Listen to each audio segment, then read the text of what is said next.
Hey,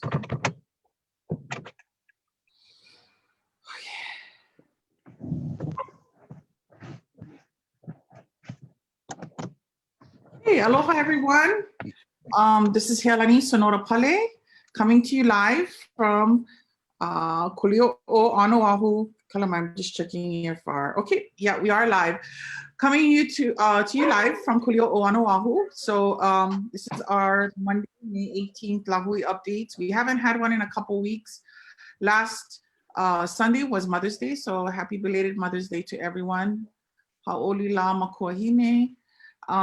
So I just wanted to share what today's show will be about, and then we're just going to get right into the topics because there's a lot to talk about. A lot of stuff happened. So we're going to get an update on Mauna Kea from Alika and from Kealoha, and we will be talking about what's happening at the Ledge and what happened today as well. And if we have time, I was going to introduce the topic of the KaLahuiHawaiʻi Economic Recovery Plan, Economic Development Plan that was drafted back in 1997. Hope to have Mililani Trask on in a future Lahui updates to talk about that as well.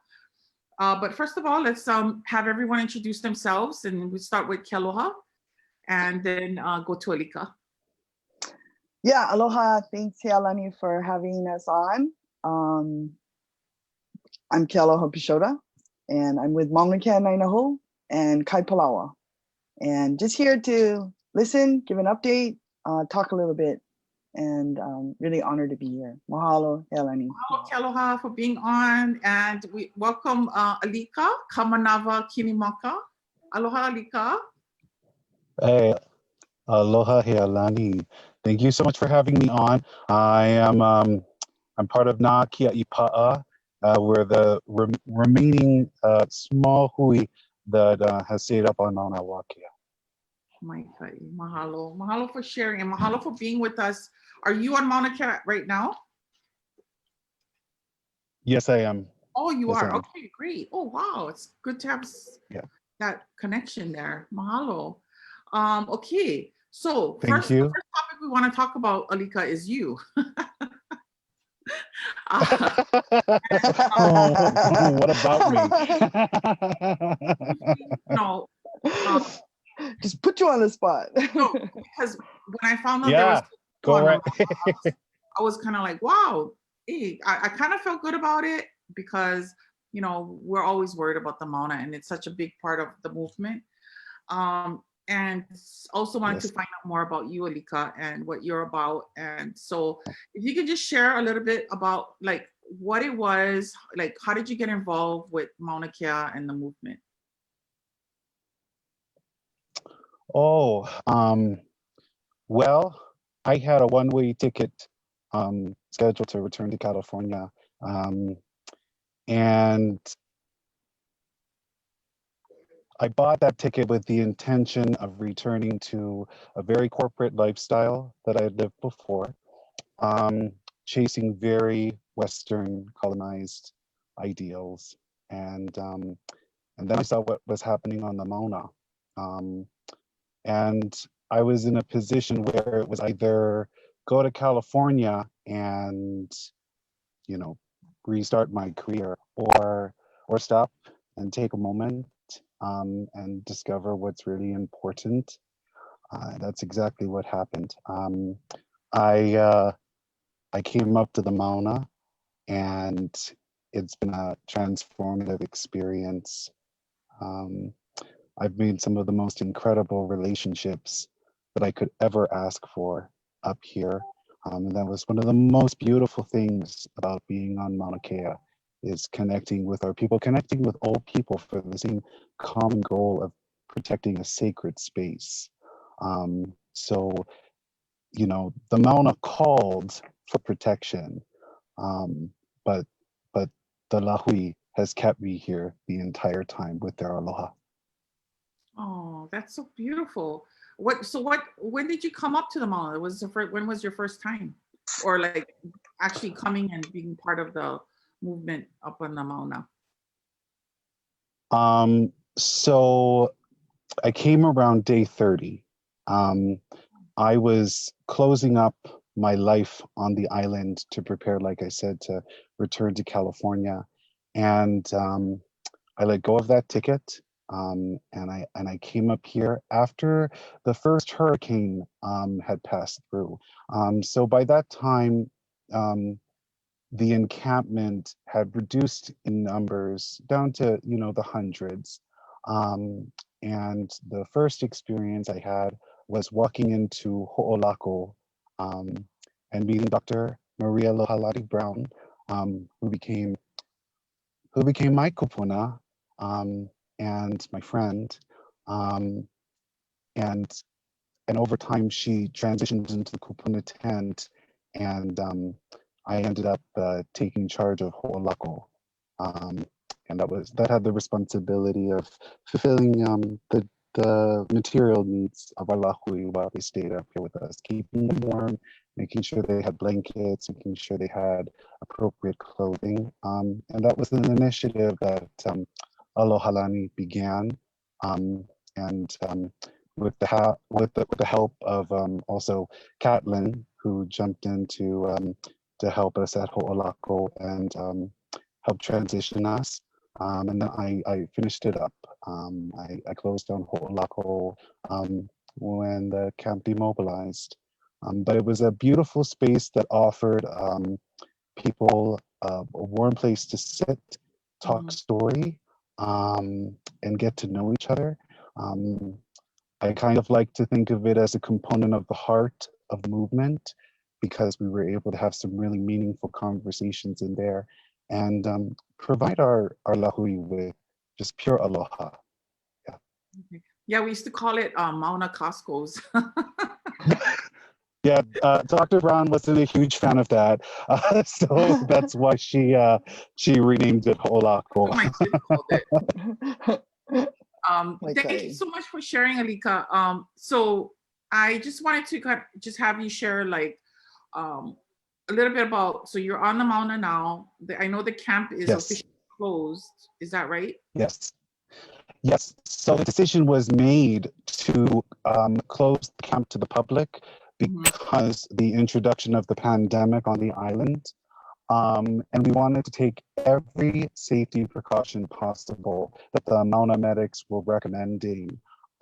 So part of that was a recommendation to demobilize, and then individually, Hawaii made their own decision to remain individually.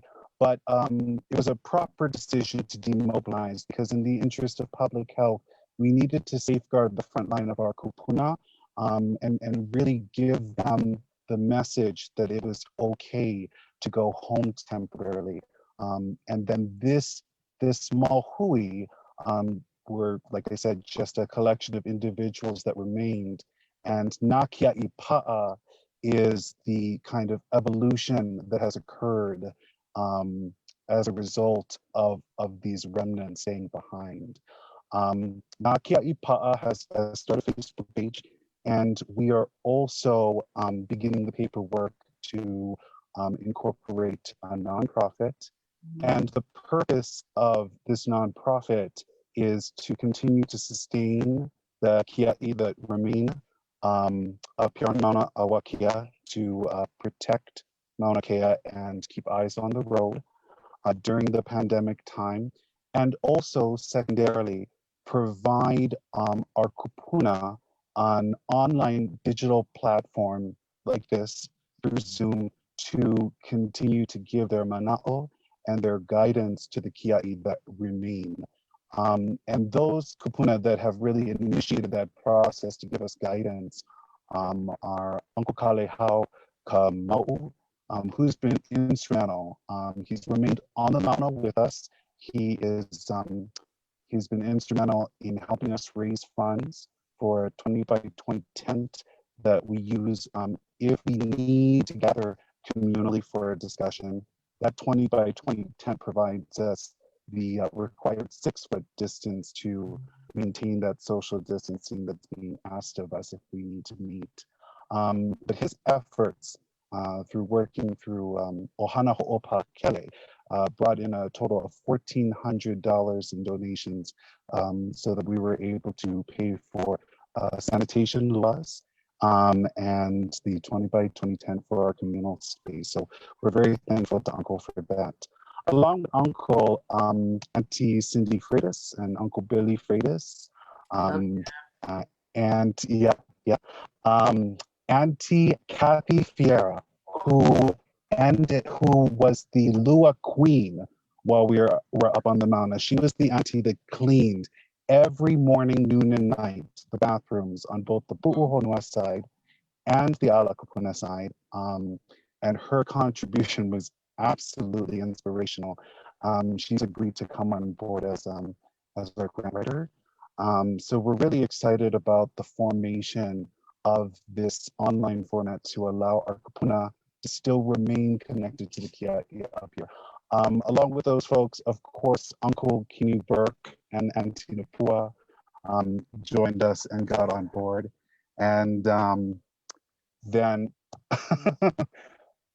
my favorite But you guys aren't kupuna, I am a little, members, right? Is that what I'm hearing? Is like it's a closed camp, right? yes. What I was talking about just now is our kupuna being able to connect with us online, but right now the camp is enclosed. It's a private camp, and the reason for that is for public health and safety. We want to make sure that everyone knows that this is not an invitation to return to the Mauna at this time. In the event of any action, we'll be sure to allow our Lahui to know as soon as we possibly can, so that we can make that appropriate kahea. But right now, we're keeping the few members that are up here isolated from the majority of the community so that they can remain healthy, and only a couple of us go down to the Kanaka to run errands and do any other tasks that are needed. So the less contact that we have with society at this time is the best. Yeah. Great. I think you pretty much answered a lot of my questions that I had about what's going up there. But I also want to know, but before we get to my next question to you, I want to ask Kealoha. Kealoha, can you, so what happened to the Pu'uhonua? Is the Pu'uhonua still there? Is it still established? Yeah, no, I'm glad you're asking that, because a lot of people are passing by and they're a little concerned. They think that somehow things are all abandoned, but no, the Pu'uhonua is still in place. And nobody's abandoning anything. The movement is still strong and ready to, take action if needed. And so I'm glad you asked that, because the Pu'uhonua is still there. Most of the kia'i now are just on the other side. They did bring some things down because they just didn't want it to be confiscated or anything, because there was at some point some question about the things over there. But the Royal Order still has maintained their position that the Pu'uhonua is still the Pu'uhonua. Okay, great. So if anybody doesn't know what a Pu'uhonua is, it's a place of refuge where you go to seek shelter and safety. And it's a very ancient concept. So it was established, I think, the weekend before the week of arrest on Mauna Kea in July 2019. So we are approaching 1 year. I mean, we're like a couple months away from that one, that July date. I wanted to ask you, Alika, because the last time I was up there, it was freezing. How's the weather up there? I have to say this. Since the demobilization, we have not had any storms, and the weather has been absolutely fantastic. Bright, sunny days, a little Illinois in the afternoon, and then just beautiful, clear nights for the most part. So it's been absolutely wonderful to experience the opening of this season up here, because it's just a beautiful time of year. And how is the traffic in terms of tourists?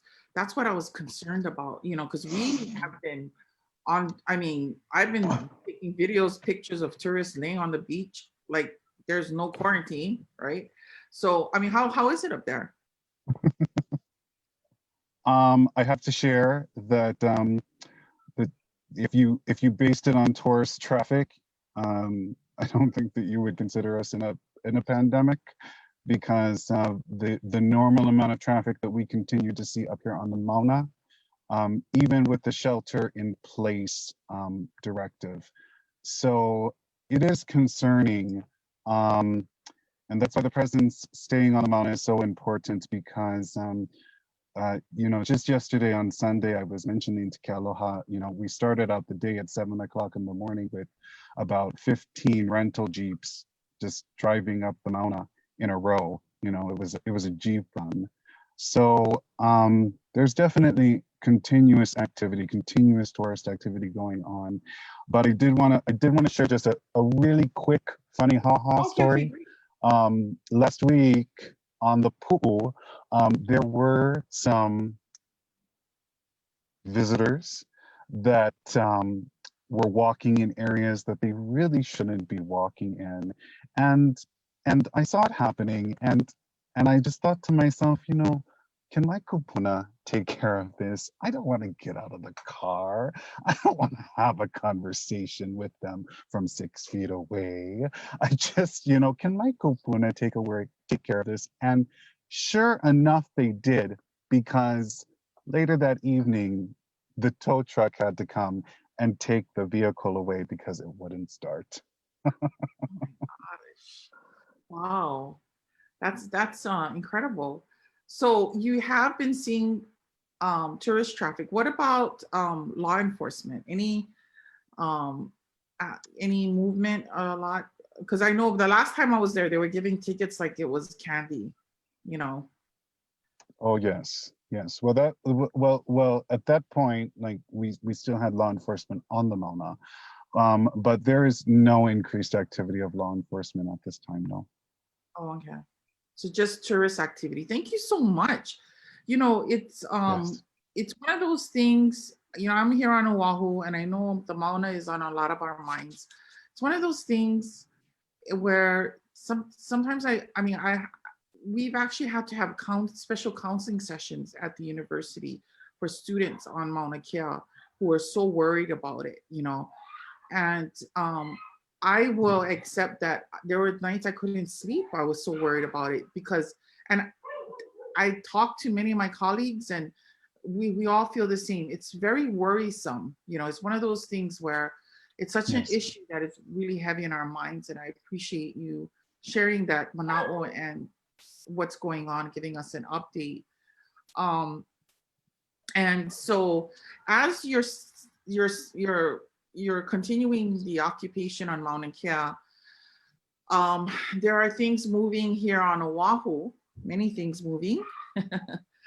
And it's actually, I'm laughing, but it's more of a like laughing because I don't know what else to do. I could cry or I could scream because they're continuing on with the whole push to build this monstrosity on top of Mauna Kea. And it's happening on different arenas at different levels. So the first thing I want to talk about, and then Alika, feel free to give your mana'o as well, is the DLNR, the Department of Land and Natural Resources press release, where they're saying that they're going to do an evaluation of the Mauna Kea Comprehensive Plan that was, and Kealoha was around when that happened, when that was created. And they're gonna evaluate universities' compliance with this plan. And they have actually hired Dawn Chang and her corporation, and that I know there's some history with Dawn Chang with Mauna Kea, to engage with the community and have robust community, and I will quote unquote, robust community engagement on with the community. So of course, this is going to be a whole nother show. and people are going to get riled up because of these community meetings, just like everybody got riled up with the University of Hawaii promulgating rules that were unconstitutional and basically denied us the right as Hawaiians to gather and to practice our traditions on Mauna Kea.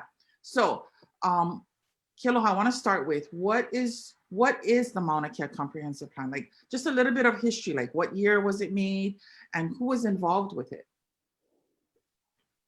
I can't really even remember when the comprehensive management plan was going into effect. It was after the 2000 master plan. See, the university, just for clarity, there's two plans, right? There's the university's master plan.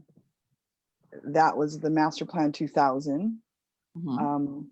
That's one of the issues that we fought already in court.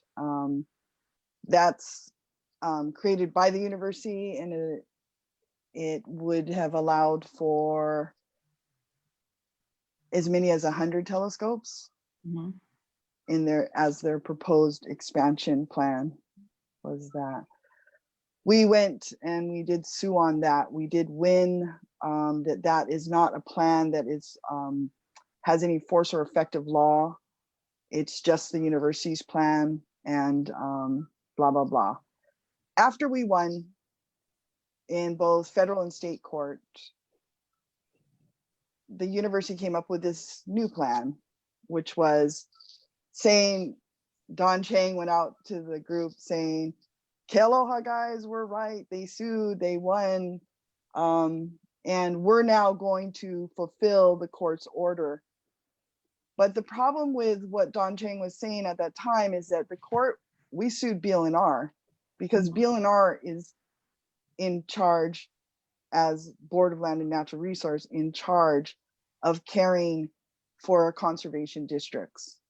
And Mauna Kea is completely in full from top to down to the 6,000 foot level is a conservation district. So we came in to point that out and say, the court didn't order the university to do the plan. The court ordered BLNR to do the plan. Okay. Now, they did it anyways. They continued to do it. We did sue on it. And Marty Townsend was the lawyer. She's now with Sierra Club.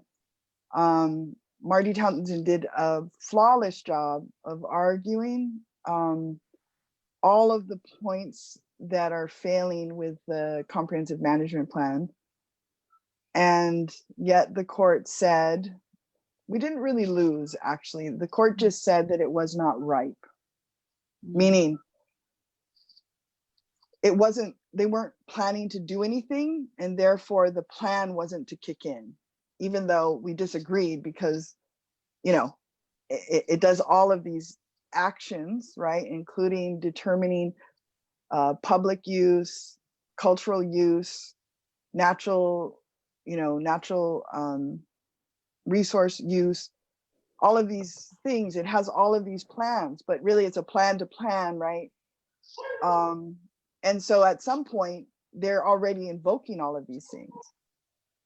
The bottom line, though, I don't want to get too confused here or to confuse people, but the bottom line is that when BLNR is the agency responsible, BLNR has to create these plans, not give it to the university to do it. That's unlawfully transferring their jurisdiction to the university. BLNR is a landlord holding the lands in trust on behalf of the Native Hawaiian, the betterment of the condition of Native Hawaiians and the general public. The university is a leasee, okay? And so when does the leasee determine, you know, what goes on the property of the people? And so that continues to be a problem. The university continues to, and also I want to say that with the university's promulgation of its rules, again, they don't even have the jurisdiction to promulgate rules. And Right, so that's here we have why, kind of a similar situation where they're yeah. managing this plan, but then Mhm. they don't even have jurisdiction to do that. They're just a Right. lessee. They also do not have jurisdiction to exclude or control Native Hawaiians on their land. They do not have a right to close the road, take down ahus, destroy cultural sites, and basically to tell Hawaiians when they cannot go to do their practice, or to do such actions that basically lead to the elimination of our practice. Mhm. So this is inherently the problem, and it looks like it's just continuing, and they're just trying to start a whole new cycle again. And I want to forewarn people to be very careful about getting too excited to go and consult, because they will use your testimony to claim that they have consultation, because that's what they're trying to do. And it doesn't matter if you Yes. And let me just say, if you're pro TMT, if you're not. right. I mean, In fact, from they what said, I'm hearing about the how Dawn Chang operates is that if she speaks to you in any kind of situation, it's similar to another situation that I heard of, standing in the elevator with someone, right? And yes. I consulted with the person, Yes. So it's dangerous, I would say, to deal with those types of people, Well, I mean, we have this whole experience that we can basically tell you. I mean, even if they email you, they will consider that a reach out and a consultation. So if anyone really feels so compelled to sit down and interview with the wrong party, with the wrong jurisdiction, I recommend that they film the whole thing and make sure that they expressly state that they are not consulting. That's a good idea. You can listen to whatever she has Can to I say. just interject? Yeah, sure. Lika. Yeah. Can we just also, recognize how inappropriate it is for them to be doing this during a pandemic? Oh, that was I was going to get to that. Yeah, that too. Ridiculous. Yeah, We're in the middle of a pandemic. I mean, are they planning on doing community engagement with our kupuna?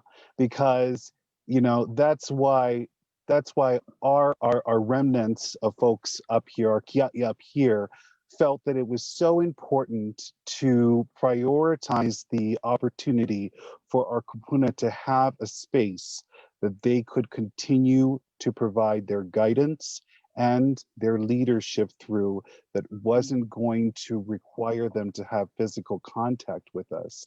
And that's why, these great applications like Zoom come in handy, because, the community engagement that we're currently doing to gain strategy on how to appropriately continue to remain on the Mauna and what is a priority in going forward is all being done digitally without asking our kupunas to come here physically. And it's concerning to me that these folks would try and reach out to our community during a pandemic where we're all supposed to be so separate. And we have a $1 billion hole in our budget, and we have people who can't pay their rent. We have businesses closed. There's so many compounded issues that we are dealing with as a community and as as Hawaii, as a Lahui, and they are moving on with these plans to build TMT as if there's nothing else happening. Thank you for pointing that out. I was tripping out on that too.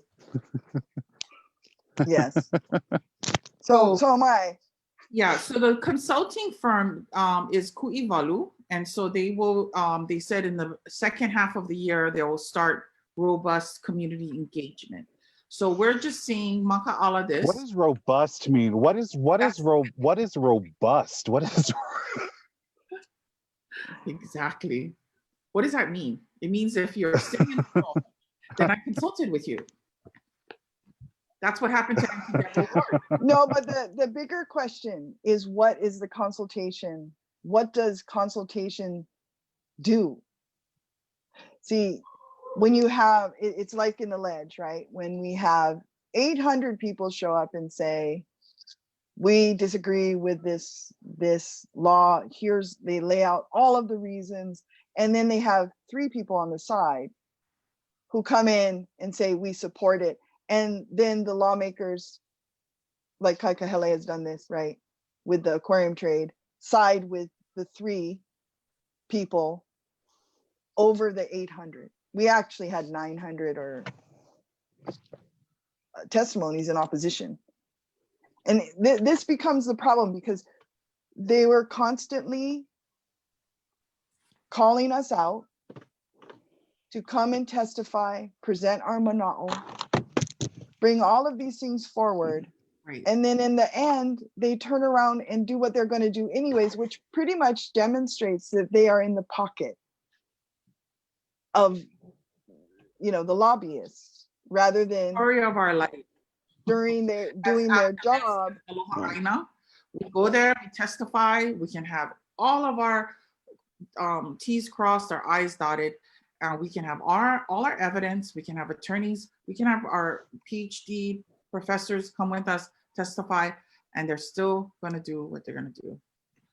But that demonstrates a symptomatic problem, is that those who are in power are continuing to not do their job, which is to serve the people, regulate. For example, BLNR is a regulatory agency. Their job is to regulate, not take the cues from the developer. And the university, in the case of Mauna Kea, is, for all intents and purposes, the developer. You know, they're the ones who are putting our aina up for $1, hanging it out, and asking all of these foreign governments to come over here and build their telescopes for $1. Right. And so, you know, they continue to say that astronomy is a big boon and all this for our economy. Yeah, well, I don't really think so, because they're only paying $1. So how does that serve the interests of the people for whom's land it is? It's the land of the people of Hawaii, and BLNR is supposed to serve the purpose and interest of the people of Hawaii. And they're not doing it. Yet again, this is another example. So this came out like, what was it? We're in Monday. It came out last week. And then it doesn't end there. It just doesn't. The University of Hawaii. So in the same memo, it says the University of Hawaii is seeking to renew its 65-year lease. Okay. So, and not that long ago, maybe about 3 weeks ago, we had a Board of Regents meeting where the University of Hawaii had Mauna Kea on the agenda. Again, the question is, why are they discussing these issues that are so controversial in our community, right? And have huge implications for our community and what happens next. Why are they discussing it when we're in the middle of a pandemic? You know, because we're not able to go there and to testify in person. We only could give written testimony beforehand, and it was a video. They didn't even bother to post the video afterwards. So you can't go back and watch the video, which is another thing. So that's the other thing. And then now we have a Board of Regents meeting coming up this week on Thursday, where they're going to decide on, or they're going to approve the Mauna Kea management plan. They've already approved the Mauna Kea management rules. They are going to now approve a Mauna Kea management plan. That's on Thursday at 10:30. It's going to be online. I did share the link on the Facebook, on my Facebook, and I think we are going to start coming out with a campaign for that, to give testimony. And so this is just a couple things, okay? Okay, so then this last week, the ledge opens up, okay? So the ledge has been closed since the pandemic, and we hit a crisis level, and everybody had to stay home, and we had to basically isolate ourselves. So the ledge actually opened up again this past Monday, which was May 11th. And they're looking at the budgets, and they went back to take care of some budget issues, but they also went back to confirm the appointments of people on the executive committees, like the Board of Land and Natural Resources, which is the same board that manages these lands and manages Mauna Kea. One of the persons that was going to be confirmed was Chris Ewan. And I don't know if you have a history with him, Kealoha, but he has made pretty much every wrong decision you can in terms of Mauna Kea, the Kahuku windmills. He's the seawalls for condominiums. He's actually supported the use of public lands for private corporations, putting their interest over that of the public over and over again. So that was a huge issue this week. So just looking at that, those are huge numbers of issues. And so Kealoha, what I wanted you to talk about too was maybe just a little bit on so you did talk about why the Board of Land and Natural Resources is important, why we need to watch them. They do manage those lands. They're the ones that actually they don't manage them. They don't, that's right. They don't. They're the ones that approve the permit. Right, and they give that they're allowing their jurisdiction to be abused by giving it to the university, and the university is the leasee. When was the last time you got to control what your house owned by someone else? I mean, it's laughable. But right. Yeah, I'm sorry. You were going to ask me another question. No, so do you have any input on, so the Board of Land and Natural Resources, this guy, Chris Union, he is supposed to take Roerig's place. What's that guy's name? Stanley Roerig. Yeah, he's supposed to take his place. So today what happened, and I want to just share what happened a little bit. We had over the weekend nearly 1,000 emails that went to the Senate, the members of the Hawaii State Senate. And these emails were in opposition to Chris Ewan's appointment or confirmation to the Board of Land and Natural Resources. He's up for confirmation. It's a 2-year term. The governor, so what happens is, this is the process. I'm just gonna describe a little bit about the process. The governor is the one that nominates these guys, okay? Chris Ewan has spent 14 years on the board already. It's cited in our Hawaii revised statutes that you can only serve two terms, 8 years total, on any board that's appointed by the governor. And so that, violation 1. But this guy has just a bad history of decisions and positions he's taken on issues that affect us. Namely, for Oahu, as an Oahu person, Kahuku windmills. He was a bad character in that issue. So the governor brings down GM this governor's message and says, okay, we're gonna appoint this guy to the Board of Land and Natural Resources. It goes to the Senate. So the Senate is in charge of confirming these appointments. It goes to the Water and Water and Land Committee on the Senate side. And the chair of that committee is Kai Kahele. So the committee hearing was last week, but because we're in the middle of a pandemic, not many of us knew this was going on. And so the decision-making was today at 1 o'clock in the Senate. The process of it is this. It goes to the committee and then it goes to the Senate floor for a vote. Whether or not the committee approves it or disapproves it, it's still gonna go to the Senate floor. But what happened today, Dow, so what happened was, okay, long story, over 900 emails went to the Senate over the weekend. Chris Ewan caught word that we were doing this over the weekend. He got corporations and organizations that get grants from the Board of Land and Natural Resources, right? People he's funneling money to. He got them to give testimony as well, or send emails to the Senate. So then today's hearing, you know, Kai Kahele makes a statement that there were just equal number of for and against emails. And I was like, wait, you telling me he got 1,000 emails too?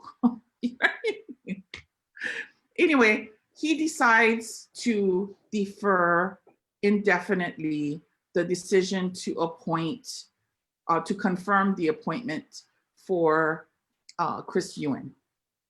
From my understanding, and my understanding was that he had at least 2 people on that committee that were ready to vote no on his reappointment, on his confirmation. But he decides to defer it indefinitely, which is, you know, it's still a win, right? Because we made it an issue. And he's saying that we're gonna have another hearing where we can all be part of the process. The Lahui's voices can be heard more.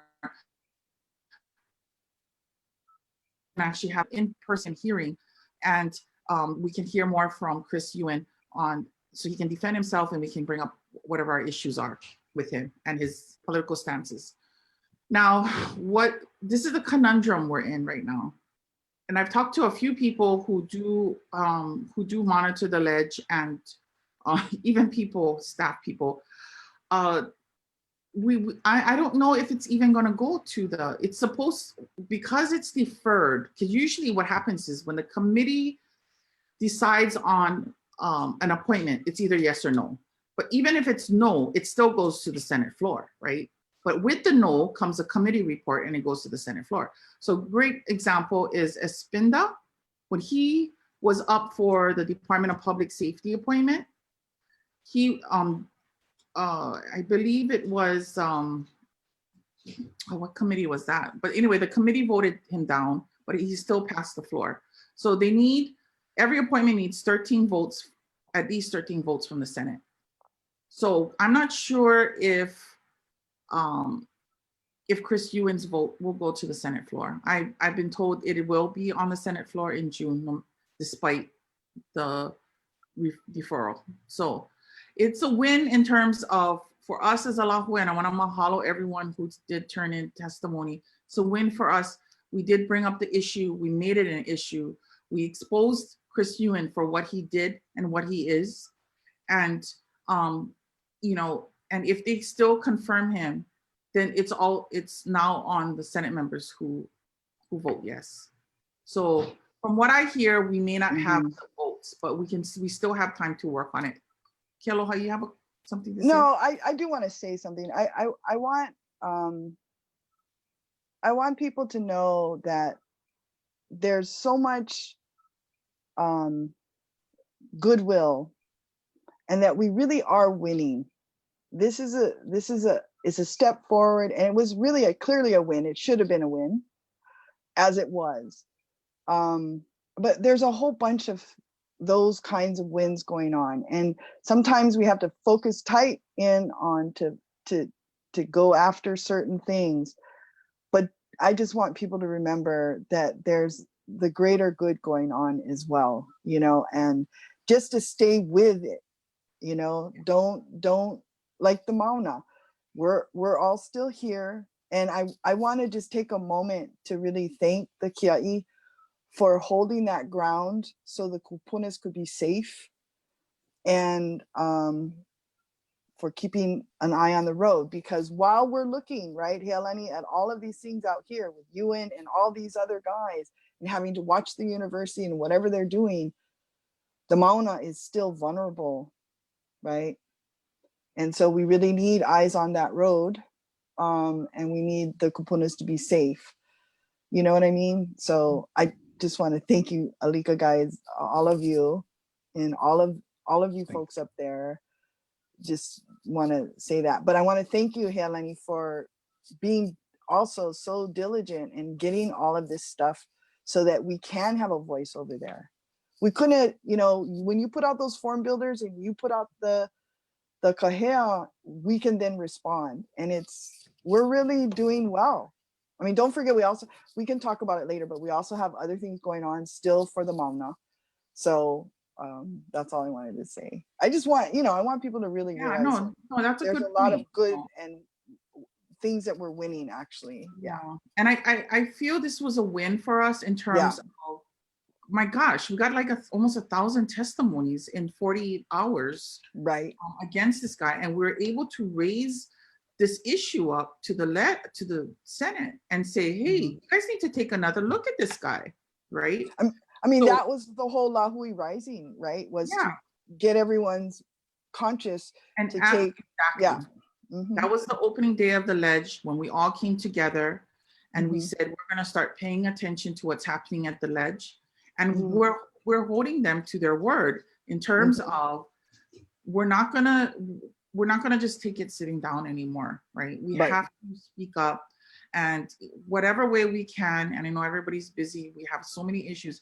And you know what's really sad? I'm going to just say this. We as Kanaka Maoli, we have the worst socioeconomic statistics in Hawaii, right? So when COVID-19 came and hit us, financially, health-wise, it hit us the hardest as Kanaka Maoli, as Indigenous people of this land. And it's really sad that we still, despite all of this, we still gotta do other things. We still gotta muck all of this and watch that and watch the Ledge, watch UH, because they're still doing what they do in spite of there being a COVID-19 crisis and us being in the middle of it. And in the very beginning, when the Kia'i showed up on the Mauna, they were all trying to say, well, we didn't know. And of course, never mind, for the last 20 years, we've been telling them no further development, it needs to stop, all of that. They had their own advisors come in and do surveys and their own due diligence, which expressly said, if you proceed, move forward with the TMT, you are going to get resistance. And then when the resistance shows up, everyone goes, well, wait a minute, how did this happen? Well, it happened because we've been telling you a long time, we've been doing all of this thing, and the Mauna went call out. And it was time. And that's why it happened. And it just rose organically. And the people showed up. There's an old Tibetan saying which says, when the mountain calls, show up. And that's exactly what happens. When the Mauna calls, show up. And yes, we were doing our due diligence, trying to bring justice forward by going in the courts. And we did it lots of times. We've now been in almost every court, won most of them, except for the last one. But we also still have more court. We're in court still with the bond case,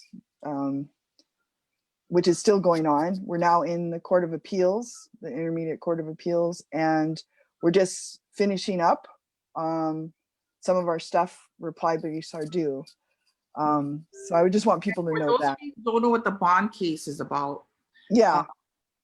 Go ahead. Basically, it's asking that the TMT show that it has the money to build or finish building the TMT. And put up the money. It's a multi-billion-dollar project. Why wouldn't you want to know, right? Do you have the money? It's a real simple question. And it's a issue. I mean, it's kind of a no-brainer, kind of issue. Like, why wouldn't you want them to show that they have the money to build a multi-billion-dollar facility? Because what if they run out of money and we're left with half of the facility, dug a big hole in our Mauna, and then they dig out and they don't have any responsibility for cleaning it up? And there again, the Supreme Court of Hawaii now did tell BLNR to make sure that they not only had the bond, but posted the bond. They have to put up the full amount of the project, right? To ensure that the people do not get saddled with paying the bill of an unfinished project. So the Supreme Court actually instructed BLNR, and here we go again, BLNR fails to put the bond up. Now, if they have to put up the bond, they don't even have the money to build the project, let alone to put up a bond and show and prove that they have the money, right? Right. So I have to ask myself, then why was it that you were up there trying to arrest everyone? I mean, you pointed that out not too long ago, Helani, when you were saying, has everyone forgotten that just not very long ago, they called the National Guard. They had our Right. kupunas arrested, and they don't even have the money for the project. Right. Right. So therefore, how you're willing to hurt our kupunas and our people and arrest people, but you don't even have a show and have the money to do it. Mhm. And, you know, the lawyer responded in the newspaper, right, to my quotes. He said, it's a, you know, basically it's a loser case. It's a weak case, right?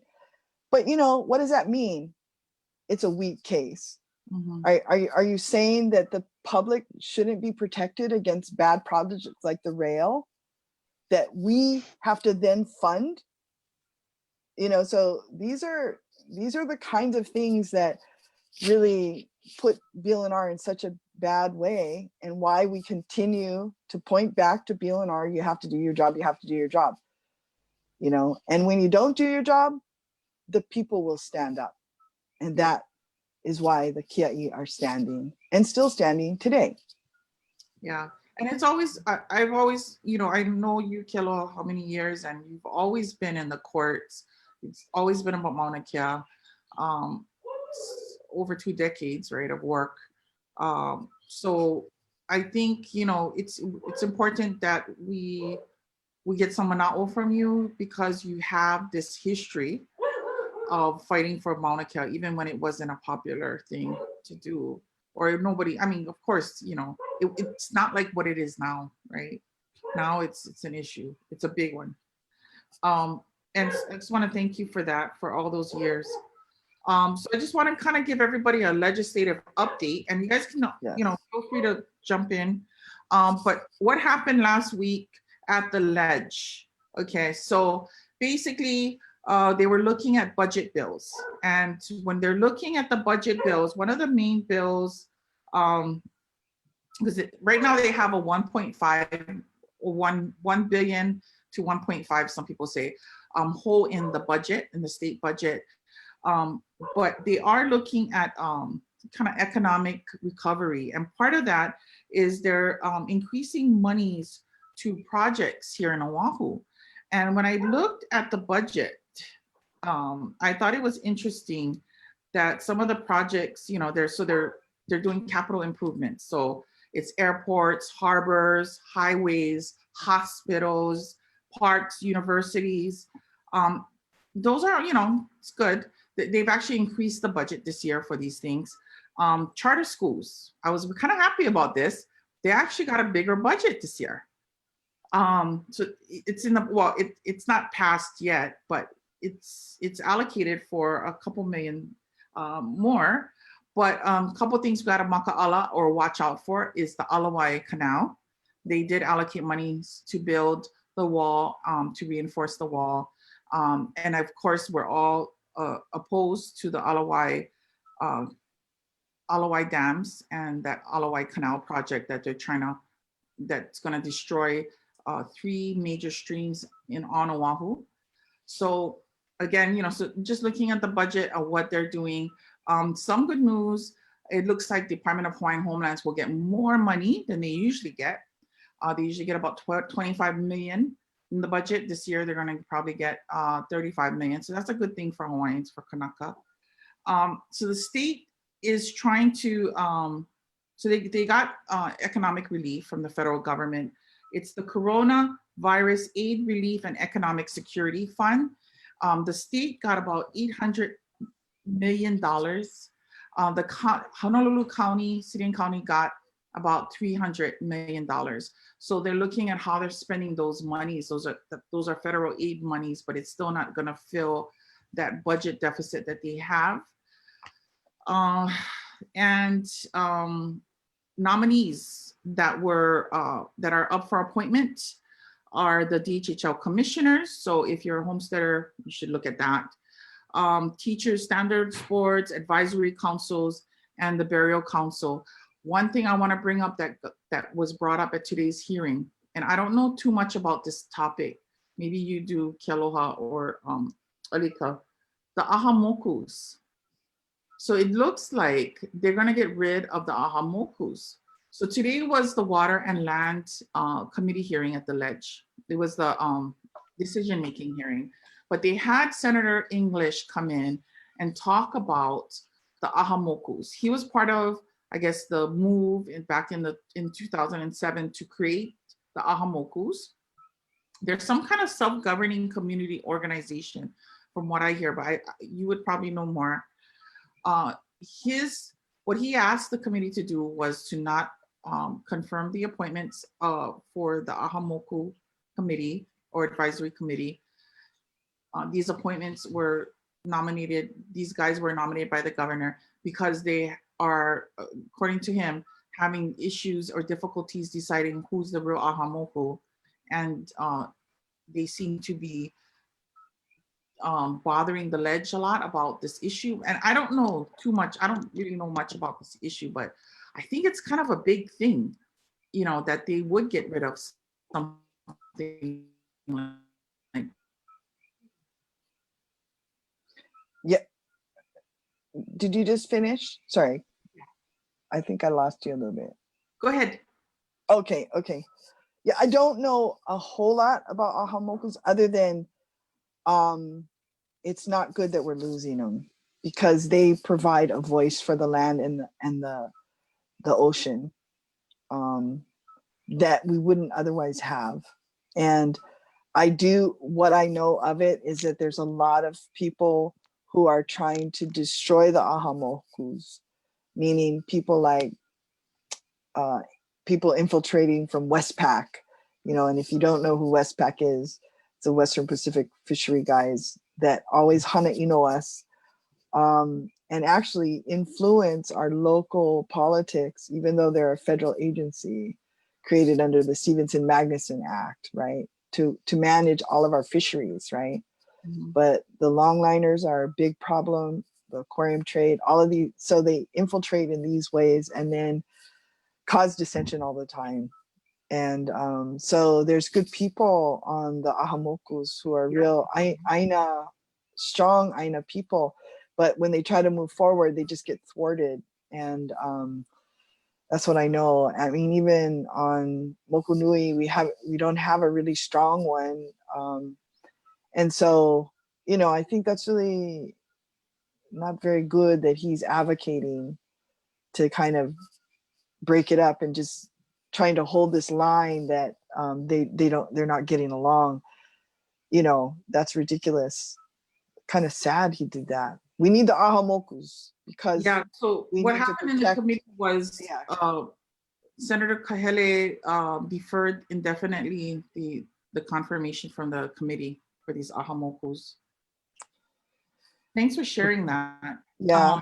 I mean, I can't share a lot, but that's what I know. I know. And that's what I've heard. Are on the ahamokus, and yeah.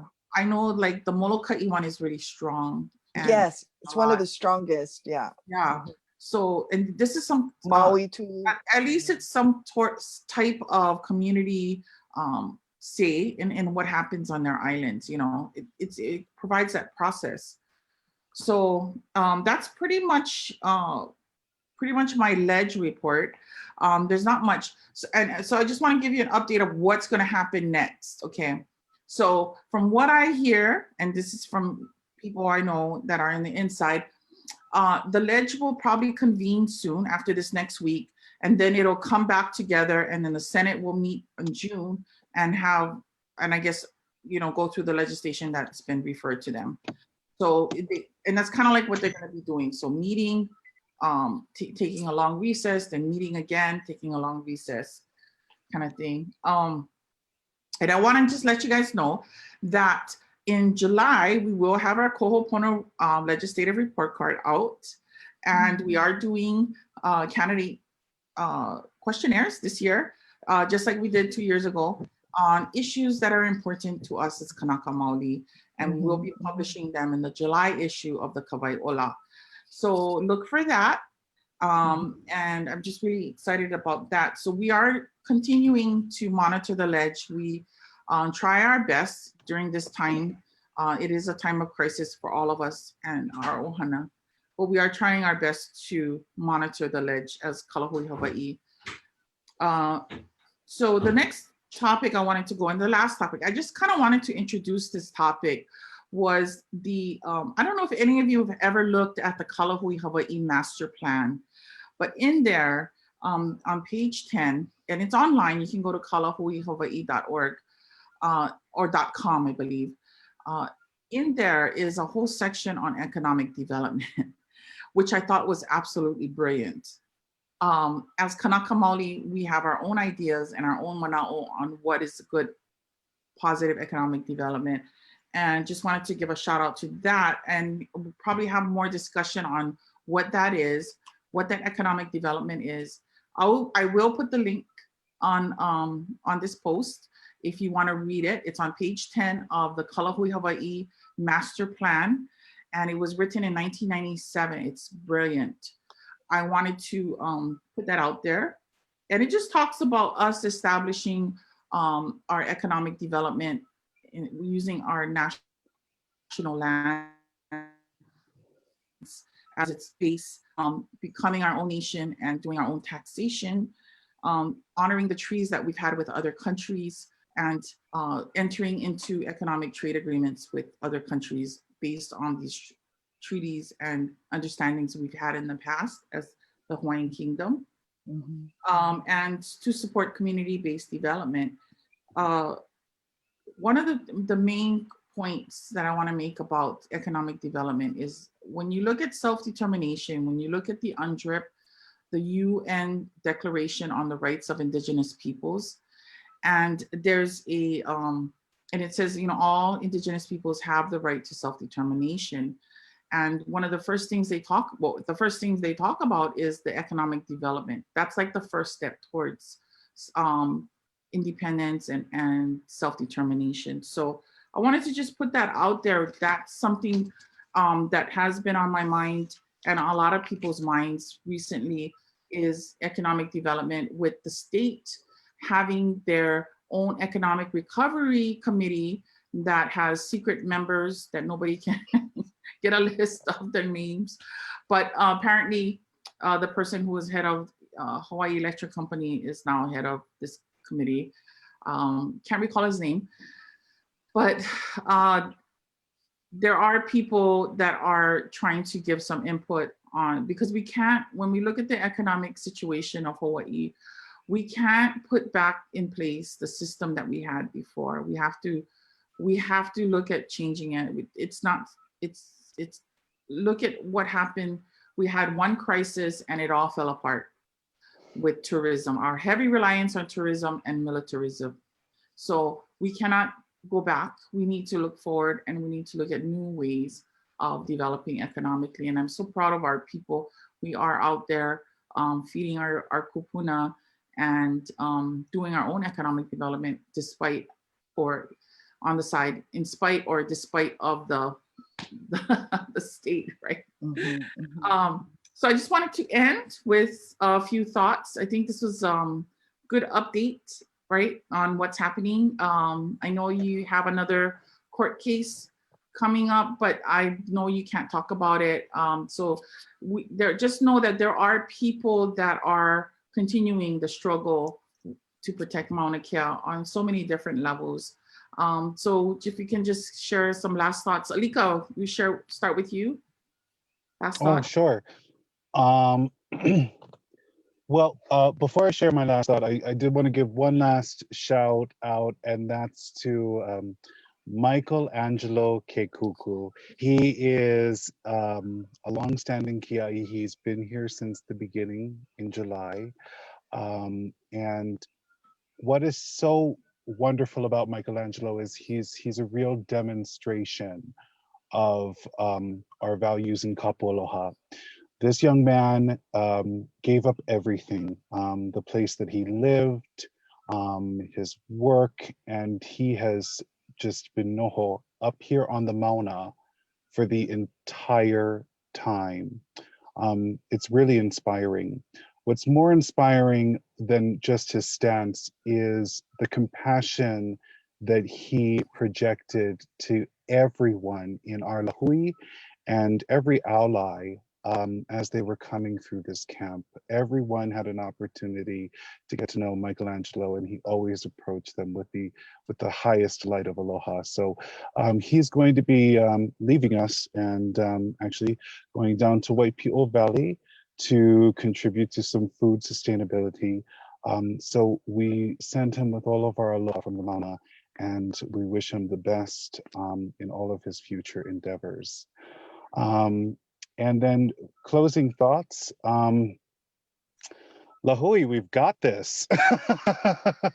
We've got this all day, every day, for the rest of eternity, because we are Kanaka, and this is our Aina, and our blood and our hearts and our people are enough mana to bring everything that is rightfully ours back into the right hands. So it is a privilege for myself and the rest of us remaining up here to stand on the Mauna and protect it during these times of the pandemic. And we love you, and we pule for you on a regular basis so that our Lahui can rise strong. Mahalo. Mahalo. Mahalo, Alisa. Wow. Any last thoughts? Aloha? I just want to say, everyone, you know, keep the Mauna in your heart, and be strong, be safe, and that I aloha you, and mahalo Alika, and mahalo Healani for all that you do for the Lahui. And I'm honored to be here with you folks. And I still have other things. Don't forget RIMPAC, and don't forget to talk about the aquarium trade and all of those things, but maybe on another show. Yeah, no, we got so many issues to talk about, you know. I know we do. Temple report, right? That was yeah, sure. back in the day. Sure. And we really need to discuss that. I mean, there was a management plan that was drafted, and by Kanaka. for Kanaka, in 2001. where the beneficiaries are the receivers of the benefits of the Mauna, right? Yeah, they're the decision makers, the right holders versus the stakeholders. That's the main part about that plan, is that it correctly places the Kanaka as decision makers, not just they're not stakeholders. They didn't just come over here and put a stake in the ground and say, this is my Aina. We're of the Aina. We are the Aina. We're the Kanaka. And Kanaka should be deciding what happens on Mauna Kea ourselves, as the Lahui collectively together. Self-determination. That's self-determination. Yeah. And I want to just mahalo Alika for coming on. I thank you so much for bringing the Mauna with you on board here. We all feel a connection, a spiritual connection to the Mauna. And Aloha, thank you so much for all your decades of work. And we'll be on again, hopefully next Sunday. We had to change the date because there was some scheduling issues, but hopefully next Sunday we'll be back on with another issue or another episode of Lahui Updates. But this is just to keep you aware of what is going on politically and what's in some of our communities. And I want to just mahalo everyone who has sacrificed so much for Mauna Kea, many people. And kukia'i mauna, everyone. Aloha. Kukia'i mauna. Kukia'i mauna. Aloha. Malama pono. Have a good evening. Mahalo. Malama pono. Aloha, everyone. Aloha, hui ho.